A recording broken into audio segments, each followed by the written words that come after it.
Hello friends, नमस्कार। मैं हूं खुशबू चौबे। स्वागत है आप सभी का मेरे इस न्यू वीडियो में। तो मैं इस न्यू वीडियो में आप लोग के लिए लेके आई हूं कुंवर गीत। अगर यह गीत आप लोग को पसंद आए तो हमारे वीडियो को लाइक शेयर जरूर कीजिए और कमेंट करके जरूर बताइए कि यह गीत आप लोग को कैसा लगा। और यदि हमारे फेसबुक पेज से आप देख रहे हो तो हमारे फेसबुक पेज को फॉलो जरूर कर दीजिए। अगर हमारे चैनल पे आप पहली बार आए हो तो हमारे चैनल को सब्सक्राइब जरूर कीजिए। नदिया किनारे से किया उपजी गईले हो, चला ना सखी सिकी चिरे हो, चला ना सखी सिकी चिरे हो, चला ना सखी सिकी चिरे हो। सिकिया चिरता दुल्हा भेटी लिहलन हो, चला ना सुहावा मोरा देसे हो, चला ना सुहावा मोरा देसे हो।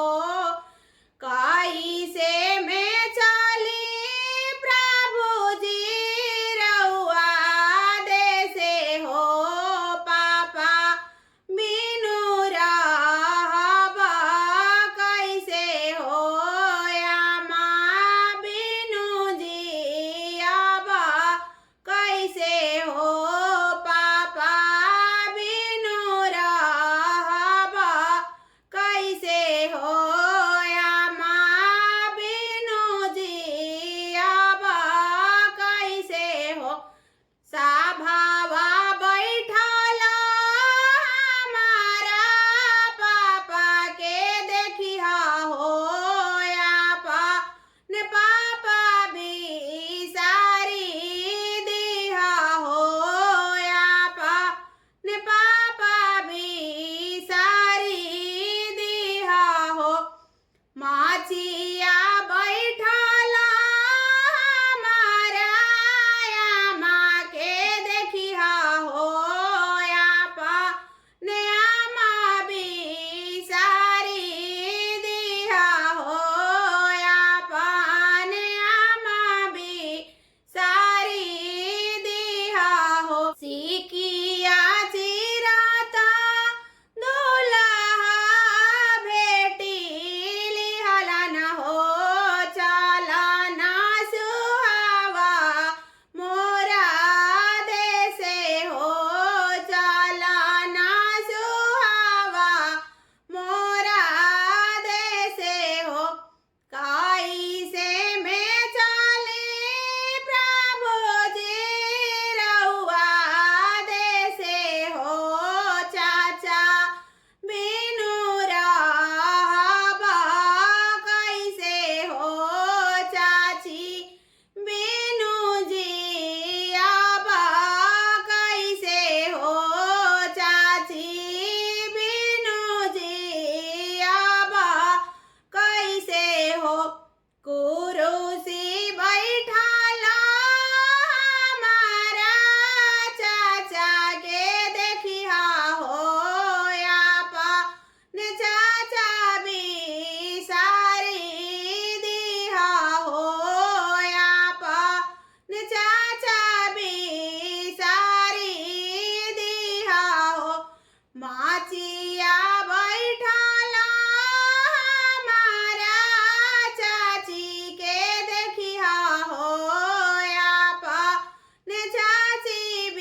यह गीत आप लोग को पसंद आए तो हमारे वीडियो को एक लाइक जरूर कीजिए, शेयर जरूर कर दीजिए। अगर हमारे चैनल पे आप पहली बार आए हो तो हमारे चैनल को सब्सक्राइब जरूर कीजिए।